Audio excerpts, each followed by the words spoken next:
नमस्कार दोस्तों, स्वागत है आपका हमारे YouTube चैनल पर। आज मैं लेकर आई हूँ शिव महापुराण कथा का 15वें अध्याय का दूसरा भाग।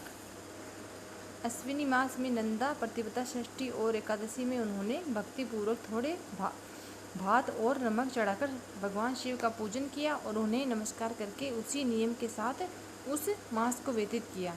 कार्तिक मास की चतुर्दशी को सजाकर रखे हुए मालपुओं से शिव की पूजा की और चिंतन करने लगे।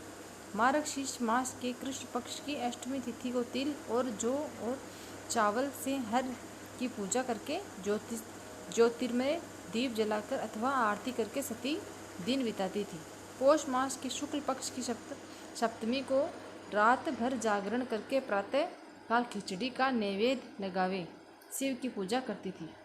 माघ मास की पूर्णिमा को रात भर जाकर सुबह नदी में नहाकर गीले वस्त्रों से ही भगवान शिव की पूजा करती थी। फाल्गुन मास के कृष्ण पक्ष की चतुर्दशी तिथि को रात में जागरण करके उस रात्रि के चारों पहरों में शिव जी की विशेष पूजा करती थी और नटों द्वारा नाटक भी कराती थी। चैत्र मास की शुक्ल पक्ष की चतुर्दशी को दिन रात शिव का स्मरण करती हुई समय बिताती और ढाक के फूलों तथा दवनों से भगवान शिव की पूजा करती थी। वैशाख शुक्ल तृतीया को सती तिल का आहार करके रहती और नए जौ के भात से रुद्रदेव की पूजा करके उस महीने को बिताती थी। ज्येष्ठ की पूर्णिमा को रात में सुंदर वस्त्रों तथा भटकैया के फूलों से शंकर जी की पूजा करके निराहार रहकर ही वह माह व्यतीत करती थी। आषाढ़ के शुक्ल पक्ष की चतुर्दशी को काले वस्त्र और भटकैया के फूलों से रुद्रदेव का पूजन करती थी। श्रावण मास के शुक्ल पक्ष की अष्टमी एवं चतुर्दशी को यज्ञोपवीत वस्तुओं तथा कुश की पवित्री से शिव की पूजा किया करती थी। भाद्रपद मास के कृष्ण पक्ष की त्रयोदशी तिथि को नाना प्रकार के फूलों और फलों से शिव का पूजन करके सती चतुर्दशी तिथि को केवल जल का आहार किया करती। भांति भांति के फूलों और उससे उत्पन्न होने वाले अन्नों द्वारा शिव की पूजा करती और महीने भर अत्यंत नियमित आहार करके केवल जप में लगी रहती। सभी महीनों में सारे दिन सती शिव की आराधना में रहती थी। अपने इस मानव रूप धारण करने वाली सती विधि पूर्वक उत्तम व्रत का पालन करती थी। इस प्रकार नंदाव्रत को पूर्ण रूप से समाप्त करके भगवान शिव में अन्यन भाव रखने वाली सती एकाग्रचित्त से बड़े प्रेम से भगवान शिव का ध्यान करने लगी तथा उस ज्ञान में निश्चल भाव से स्थित हो गई। उन्हें इसी समय सब देवता और ऋषि भगवान विष्णु और मुझ को आगे करके सती की तपस्या देखने के लिए गए।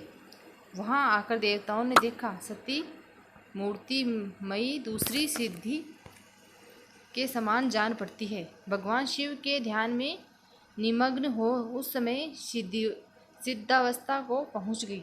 समस्त देवताओं ने बड़ी प्रसन्नता के साथ वहां दोनों हाथ जोड़कर सती को नमस्कार किया। उन्होंने भी मस्तक झुकाए तथा श्री हरि आदि के मन में प्रीति आई। श्री विष्णु आदि सब देवता और मुनि आश्चर्यचकित हो सती की तपस्या की भूरी भूरी प्रशंसा करने लगे।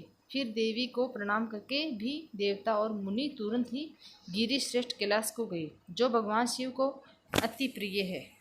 सावित्री के साथ में और लक्ष्मी के साथ भगवान वासुदेव भी प्रसन्नतापूर्वक महादेव जी के निकट गए। वहां जाकर भगवान शिव को देखते ही बड़े वेग से प्रणाम करके सब देवताओं ने दोनों हाथ जोड़ विनती भाव से नाना प्रकार के स्रोत द्वारा उनकी स्तुति करके अंत में कहा, प्रभु आपकी सत्व रज और तम नामक जो तीन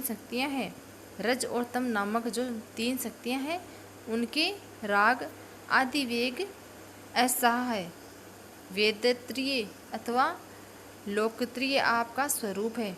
आप शरणागत के पालक हैं और आपकी शक्ति बहुत बड़ी है, उसकी कहीं कोई सीमा नहीं है। आपको नमस्कार है। दुर्गापते, जिनकी इंद्रियां दुष्ट है, वश में नहीं हो पाती, उनके लिए आपकी प्राप्ति का कोई मार्ग सुलभ नहीं है। आप सदा भक्तों के उद्धार में तत्पर रहते हैं। आपका तेज छिपा हुआ है। आपको नमस्कार है। आपकी माया शक्ति रूपा जो अहम बुद्धि है, उससे आत्मा का स्वरूप ढक गया है, अतः यह मूढ़ बुद्धि जीव अपने स्वरूप को नहीं जान पाता। आपकी महिमा का पार पाना अत्यंत कठिन ही नहीं, सर्वदा असंभव है। हम आप महाप्रभु को मस्तक झुकाते हैं। वर्मा जी कहते हैं, नारद इस प्रकार महादेव जी की स्तुति करके श्री विष्णु आदि सब देवता उत्तम भक्ति से मस्तक झुकाया। प्रभु शिव के आगे चुपचाप खड़े हो गए। 15वां अध्याय का दूसरा भाग यही समाप्त होता है। जय भोलेनाथ। मिलते हैं अगले अध्याय के साथ। धन्यवाद।